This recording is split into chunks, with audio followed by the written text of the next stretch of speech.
ഈ കല്യാണത്തിനൊക്കെ കിട്ടുന്ന ഒരു ബിരിയാണി ഇല്ലേ, നല്ല അടിപൊളി ദം ബിരിയാണി.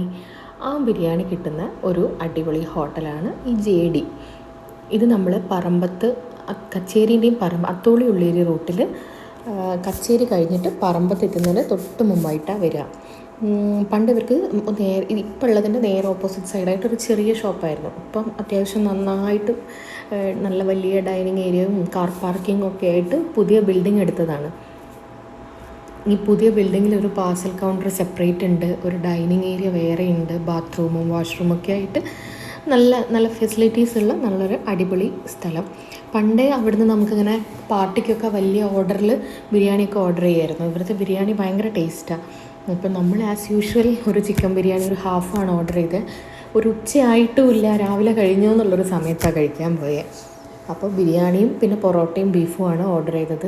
ബിരിയാണി എക്സ്പെക്റ്റഡ് അടിപൊളിയായിരുന്നു. നമ്മൾ ലഗോൺ കോഴീൻ്റെ ഒരു ബിരിയാണി ഉണ്ടല്ലോ, അതാണ് ഈ കല്യാണത്തിനൊക്കെ കിട്ടുന്ന നല്ല സോഫ്റ്റ് ദമ്മ്.